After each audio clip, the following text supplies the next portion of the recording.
राजस्थान की पावन धरती, जहां रेत के कण कण में शौर्य बसता है, जहां तलवारें धर्म की रक्षा के लिए उठती हैं, उसी वीर भूमि ने जन्म दिया एक ऐसे योद्धा को जिन्हें आज करोड़ों भारतवासी लोग देवता के रूप में पूजते हैं। वो थे वीरवर राठौड़ राय श्री कल्लाजी। विक्रम संवत 1601 राजस्थान प्रांत के पवित्र नगर मेड़ता में राठौड़ वंश के घर एक दिव्य बालक का जन्म हुआ। बालक के पिता थे सामियाना जागीर के राव श्री अचल सिंह जी, जो वीरता और स्वाभिमान के प्रतीक थे। माता थी धार्मिक और तेजस्विनी श्वेत कुंवर जी।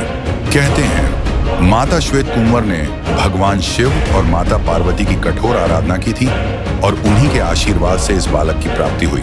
इसी कारण इस बालक को ईश्वर का वरदान माना गया। जन्म के समय इस बालक का नाम रखा गया केसर सिंह, लेकिन आने वाले समय में यही केसर सिंह इतिहास में अमर हुए कल्लाजी के नाम से। वीरवर कल्लाजी का कुल भक्ति और शौर्य दोनों से ओतप्रोत था। इसी कुल में जन्मी थी भक्तिमती मीराबाई, जो कल्लाजी की बुआ लगती थी। एक ओर मीरा की भक्ति में भगवान कृष्ण थे, तो दूसरी ओर कल्लाजी की तलवार में धर्म और न्याय। बचपन से ही कल्लाजी असाधारण थे। घुड़सवारी, तलवारबाजी और युद्ध कला में वे बचपन से ही निपुण थे। उनकी आंखों में तेज था और हृदय में सच्चाई। वे केवल योद्धा नहीं थे, वे अधर्म के विरुद्ध धर्म की जीवित तलवार थे। समय के साथ कल्लाजी एक ऐसे रणबांकुरे बने जिन्होंने अन्याय के सामने कभी सिर नहीं झुकाया।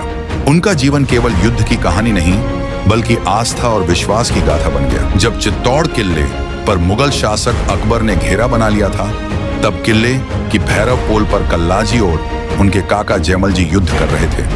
तब जयमल जी को अकबर की चलाई गई गोली से घायल हो जाते हैं। तब उनको अपने कंधे पर बिठाकर दोनों हाथों से ऐसे उतरते हैं जैसे मानो साक्षात भगवान का चतुर्भुज